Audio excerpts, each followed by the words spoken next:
Amigos, buenos días. Es momento del análisis aquí en 24 horas y quiero darle la bienvenida a este espacio a Iván Duque, expresidente de Colombia, que ya nos acompaña para tratar diferentes temas que tienen que ver básicamente con la región. Bienvenido, qué gusto poder tenerlo esta mañana con nosotros en 24 horas.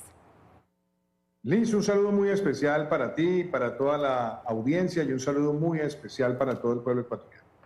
Gracias nuevamente por darnos estos minutos para el análisis. Quiero empezar preguntándole sobre esta reunión que tendrán el 7 de noviembre en República Dominicana, el Grupo Libertad y Democracia, donde van a analizar estos desafíos que tiene América Latina. ¿Hacia dónde cree usted que van los principales retos que tiene la región para su desarrollo? Bueno, yo creo que hoy tenemos una realidad clara. El Grupo Libertad y Democracia, que se fundó hace 2 años con el liderazgo de nuestro gran y querido amigo Sebastián Piñera, donde también estaba Jorge Tuto Quiroga, Mauricio Macri, mi persona, y al cual se han unido más de una decena de expresidentes de toda la región y de Iberoamérica. Lo que busca es defender la democracia, la economía de mercado y poder cerrar las brechas sociales con decisiones gerenciales y basadas en una institucionalidad que respete los principios pedagógicos y que por el contrario derrote todos esos fundamentos demagógicos que tanto daño le hacen a nuestra región. Entonces, nos reunimos en esta ocasión en República Dominicana, donde estará el presidente Luis Abinader, donde estará también un número importante de expresidentes, de líderes políticos que defienden estos principios, y queremos alertar sobre toda la amenaza que tiene nuestra región, detonada por el Foro de Sao Paulo, y la intención que tienen muchos de estos gobiernos bajo esa égida de debilitar los sistemas democráticos y capturar el poder. Entonces yo creo que los retos importantes que tenemos hoy está, por un lado, preservar la democracia, preservar la economía de mercado y derrotar la demagogia y el populismo. Ahora, hablando de cada uno de esos puntos, en preservar esta ideología o esta economía de mercado, también usted ha mencionado que América Latina tiene una posición privilegiada para quizás liderar esa transformación global. Pero ¿cómo ir hacia una economía que sea más inclusiva, más creativa y más sostenible como región incluso? Bueno, es que sin crecimiento, Liz, no se puede generar beneficios para la población. Pero para que se pueda generar crecimiento sostenible, permanente, se requiere también la protección del sistema empresarial de la sociedad, proteger las micro, pequeñas, medianas y grandes empresas que son las que generan empleos formales. Y las empresas solamente pueden prosperar cuando hay certidumbre, cuando hay buenas condiciones regulatorias, cuando no hay intervención, cuando el empresario no es visto como un enemigo, sino por el contrario como un gran aliado para el desarrollo. Entonces, América Latina tiene hoy unas ventajas que son extraordinarias. Es una región que es fuente de energías renovables, pero también de energías convencionales. Es una región que tiene mucho para aportar en términos de seguridad alimentaria por la cantidad de agua fresca y de tierra arable que tiene. Es una región que es fundamental para la acción climática, toda vez que tenemos por lo menos más del 15%, más del 20% es más de la biodiversidad del planeta, donde tenemos la mayor aglutinación de páramos, donde tenemos también el trapecio amazónico, entre otros. Entonces es una región que puede aportar muchísimo para la acción climática y también una región que significa un mercado que está creciendo con una clase media que se ha venido expandiendo. Entonces América Latina puede jugar ese papel sí y solo sí se respetan los fundamentos democráticos y la economía de mercado, de tal manera que la confianza genere crecimiento y el crecimiento genere bienestar. Pero hoy tenemos una América Latina que también está fragmentada y dividida entre gobiernos de derecha y de izquierda, con posturas distintas. ¿Cómo lograr entonces esa convergencia cuando tenemos, por ejemplo, en Brasil a Lula, Colombia a Petro, está Boric en Chile, Javier Milei Argentina, Daniel Noboa en Ecuador? Para mí no es un debate de izquierda y derecha, Liz. Para mí es una dicotomía entre demagogos y pedagogos. Porque los demagogos son los que creen que los países crecen por decreto, los que creen en la nacionalización de las empresas, los que creen en la intervención, los que promueven, entre otras cosas, que los beneficios de la sociedad solamente los brinde el Estado y que tienen además una filosofía que es profundamente antiempresarial. Entonces, por eso los demagogos son un fracaso. Y los pedagogos son los que están enfrentando muchos grandes retos desde una perspectiva de promover el crecimiento, promover los sistemas empresariales, defender la seguridad como un valor democrático. Javier Milei heredó una inflación de más del 250% y está aplicando una quimioterapia para poder derrotar esa inflación que se ha convertido en el impuesto más caro para las clases populares y las familias más vulnerables y por supuesto para todo el sistema económico y empresarial de la Argentina. Y está promoviendo la inversión y está promoviendo también que se hagan recortes de gastos pantagruélicos que por años fueron alcahueteados por otros gobiernos. Entonces, creo que está haciendo lo correcto. En el caso particular de Daniel Noboa viene dando una batalla contra el crimen organizado, está promoviendo también la inversión en el Ecuador, está promoviendo los sistemas empresariales en el Ecuador. Entonces, ¿cuál es la diferencia entre estas dos formas de pensar? Es que ningún país prospera si no respeta el sistema empresarial y ningún país prospera donde la inseguridad se convierte en la amenaza para el desarrollo. Entonces, ¿por qué digo yo que esto no es un debate entre izquierda y derecha? Porque América Latina ha tenido también gobiernos de izquierda y de centro izquierda que han entendido esos valores. Basta con ver lo que hizo Tabaré Vázquez en su momento en el Uruguay o lo que hizo Ricardo Lagos en Chile. Aquí lo que se trata es de derrotar el populismo y la demagogia que hoy la viene promoviendo también el Foro de Sao Paulo con una amenaza muy clara y es promover electoralmente la democracia para llegar al poder y después promover desde la democracia el camino a la dictocracia y después al autoritarismo. Y eso lo tenemos que derrotar. Ahora, no me habló de Colombia, pero usted sí se ha referido al gobierno de Gustavo Petro como de demagogo y populista. Y en eso quería preguntarle, porque usted ha hecho un gran llamado a una coalición nacional para las elecciones del 2026. Pues a ver, vayamos por partes, Liz. Primero, un gobierno que promueve una reforma laboral para privilegiar a las élites sindicales y no la generación de nuevos empleos formales y de calidad, pues está condenado a encarecer los costos laborales y a afectar la generación de empresas y la generación de empleos. De hecho, ayer salió una cifra escalofriante sobre el número de empresas que han fallecido desde el punto de vista de su estructura en el último año, la más alta de la historia reciente de Colombia. Bajos niveles de crecimiento, altos niveles de inflación, el déficit fiscal más alto desde el año 2020 cuando tuvimos que enfrentar la pandemia, una circunstancia extraordinaria. Entonces, eso muestra ese talante populista y demagógico, pero también lo vemos con una reforma a la salud que quiere nacionalizar el sistema de salud, con una reforma pensional que quiere convertir el ahorro de los ciudadanos en una caja menor del gobierno. Y también ahora la propuesta de una reforma tributaria que lo que busca es castigar a quienes invierten en la generación de empresa. Entonces, por eso hay una salida también grande de capital y por eso se ha encarecido tanto el costo de fondeo para el gobierno en Colombia. Y yo sí creo que de cara al año 2026 se requiere una gran alianza nacional republicana donde puedan converger muchísimas fuerzas políticas, fuerzas independientes, fuerzas ciudadanas, con el propósito de recuperar la democracia a plenitud, de defender una economía de mercado con sentido social y de poner a la seguridad como un valor democrático donde, contrario a las ofertas y dádivas generosas que hay hoy para los delincuentes, haya realmente una acción contundente del Estado y sanciones ejemplarizantes. Y usted mencionaba la necesidad de tener certezas. Hoy Ecuador atraviesa por una crisis energética que nos tiene en el país con 10 horas de apagones diarios, ahora 8, que deriva evidentemente en una crisis económica y eso en un ambiente preelectoral donde a lo mejor el problema de la inseguridad ha quedado en un segundo plano por ahora, pero estamos ya en vísperas prácticamente, en febrero iremos a las urnas. ¿Cómo se ve desde afuera, usted como expresidente y como parte del Grupo Libertad y Democracia del Ecuador en ese sentido? ¿Cómo se ve el panorama? Yo creo que es muy importante poner eso también en la perspectiva de los riesgos del cambio climático, Liz, porque los fenómenos del Niño se están dando con más frecuencia que antes. Pasábamos de pronto 2 fenómenos del Niño por década, ahora estamos viendo 4 y a veces, ¿por qué no decirlo 5? Porque hemos tenido fenómenos del Niño de alta intensidad y también de baja intensidad. ¿Eso qué quiere decir? Que en la medida que se producen sequías, los embalses empiezan a bajar del nivel óptimo, eso empieza a estresar el recurso energético y al estresar el recurso energético, si no hay disponibilidad, pues se tienen que proceder lamentablemente a hacer racionamientos. En el caso particular del Ecuador, durante una muy buena parte de los últimos años, siempre teníamos la posibilidad de ayudarnos entre Colombia y Ecuador. Ecuador le ayudó a Colombia cuando el fenómeno del Niño del año 2017, Colombia le ayudó también al Ecuador hace un par de años y creo que hasta el año pasado, porque hay una relación estratégica. Pero lo cierto es que hoy estamos mucho más expuestos a estos fenómenos.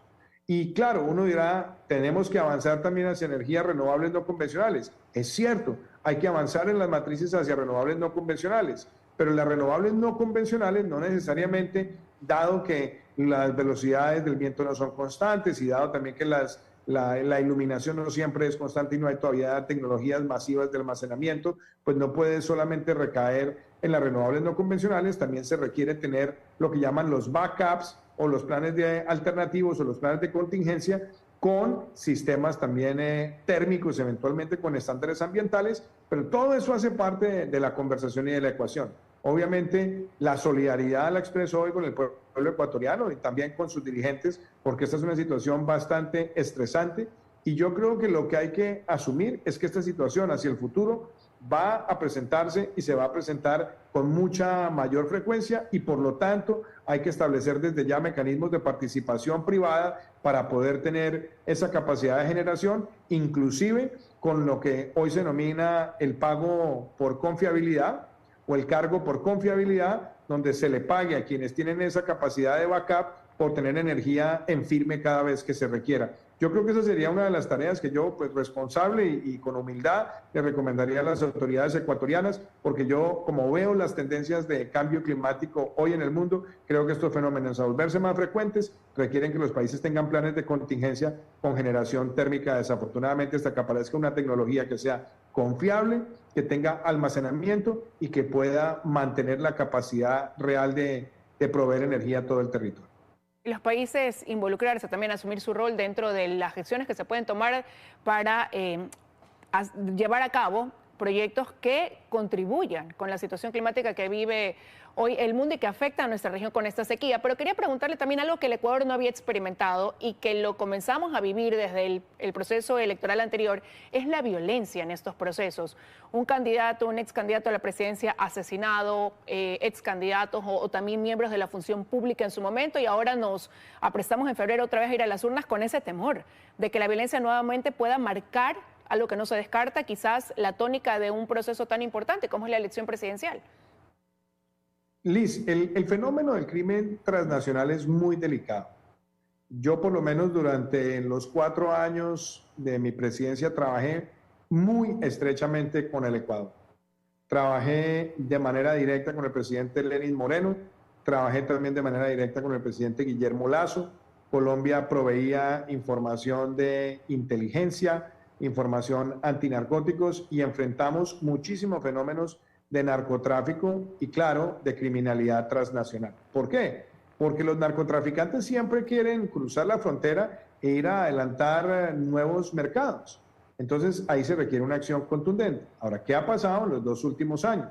El hecho de haber llevado a su mínima expresión los programas de erradicación en Colombia, el hecho de haber debilitado también muchas de las estrategias de lucha contra el narcotráfico, pues le empezó a dar de alguna manera patente de corso a muchos de estos grupos a empezar a cruzar fronteras. Y obviamente el Ecuador lamentablemente se ha afectado también por esto y hemos visto también cómo inclusive el Tren de Aragua y otras estructuras transnacionales han tratado de estar en el Ecuador, inclusive hemos visto muchas amenazas desde las cárceles en el Ecuador por parte de estas estructuras. Entonces yo creo que el Ecuador hoy más que nunca tiene que asumir esa tarea decisiva y que requiere también medidas extraordinarias para enfrentar ese crimen transnacional. En su momento el presidente Lasso tomó acciones muy importantes, ahora el presidente Noboa está tomando también decisiones que son muy importantes, pero yo creo que aquí hay una tarea urgente que es aumentar la capacidad de inteligencia, aumentar la capacidad ofensiva y también que haya una colaboración rápida de la justicia para que haya sanciones ejemplarizantes y rápidas. Y por supuesto también de fortalecer el sistema penitenciario y carcelario, porque muchas de estas estructuras criminales llegan a las cárceles, pero después en las cárceles quieren operar desde allí y los convierten casi que en sus propios cuarteles de operación. Entonces, aquí se requiere actuar de manera también multinacional. Los países tenemos que compartir todo lo que se requiera para dar esta lucha. Y yo creo que el debilitamiento de la lucha contra el narcotráfico en Colombia y también en México, con la teoría de abrazos no balazos, pues le ha dado a los carteles por lo menos un aire para tratar de conquistar otros países de la región, tristemente. No quiero dejar de preguntarle por lo que ocurre en Venezuela y lo que deberá ocurrir en enero, cuando se tenga que realizar esta investidura del presidente. Por un lado, para la oposición, Edmundo González Urrutia, electo, con actas que reflejan el triunfo, pero por otro lado, Nicolás Maduro, que fue declarado como presidente electo por el Consejo Nacional Electoral. ¿Qué pasará entonces?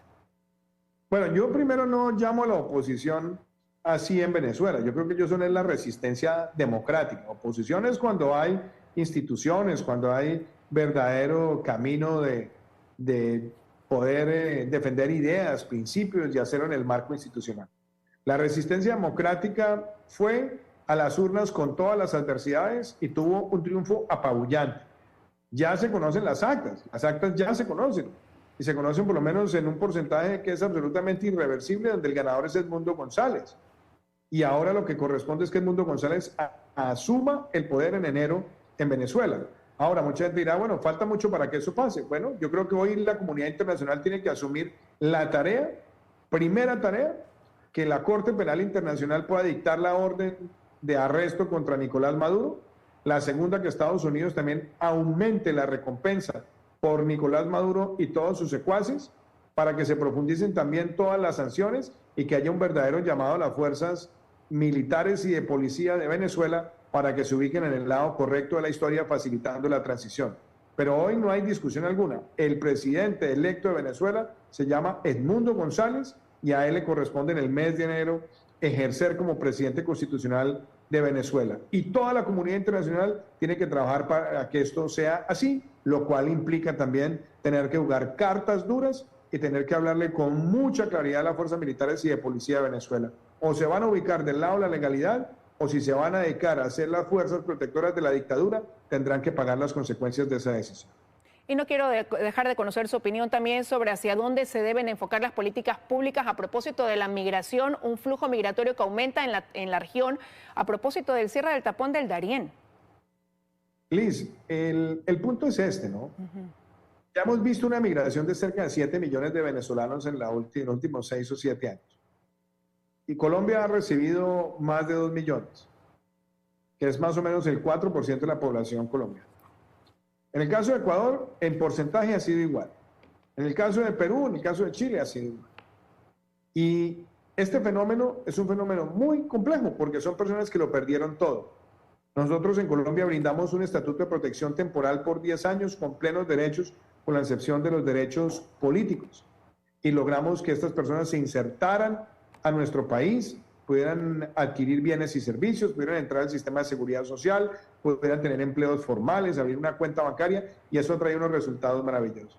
Pero no nos llamemos engaños. Si Nicolás Maduro se perpetúa en el poder después de enero, lo que se viene es una nueva ola migratoria, la más difícil de todas, que serían millones de personas que habrían perdido la esperanza. Y eso puede tomar no solamente a la región, sin ninguna preparación para una ola masiva de esa naturaleza, pero también sin ningún mecanismo de atención efectivo. Yo creo que la posición que ha tomado el presidente Mulino de controlar ese flujo masivo de migrantes en el tapón del Darién obedece a tener que resolver una crisis también interna, porque esa migración masiva pues también empieza a pasar una cuenta de cobro a Panamá. Pero en la medida que se genere una migración masiva mucho más grande, va a ser incontenible, porque puede ser la frontera con Panamá o puede ser cualquier otra frontera en el hemisferio. Pero si Maduro se perpetúa en el poder y millones de personas pierden la esperanza de poder retomar la democracia y esos millones de personas se convierten en nuevos migrantes, yo creo que eso va a poner en bastantes aprietos a nuestra región. Aparte, que también lo quiero decir, una perpetuación en el poder de Nicolás Maduro puede poner en riesgo todas las democracias de América Latina, porque muchos de los que hoy están en el poder con talante autoritario sienten que se pueden salir con la suya y que no hay ninguna reacción ejemplarizante de la comunidad internacional. Por lo tanto, eso también es un deber evitar. Quiero agradecerle, expresidente, que nos haya dado estos minutos para el diálogo, abordando temáticas que están relacionadas con nuestra región, muchas de ellas con nuestro país. Así que gracias por haber estado con nosotros en 24 horas. Muchísimas gracias, Liz. Un gran abrazo y un saludo muy especial para todo el pueblo ecuatoriano. Un abrazo.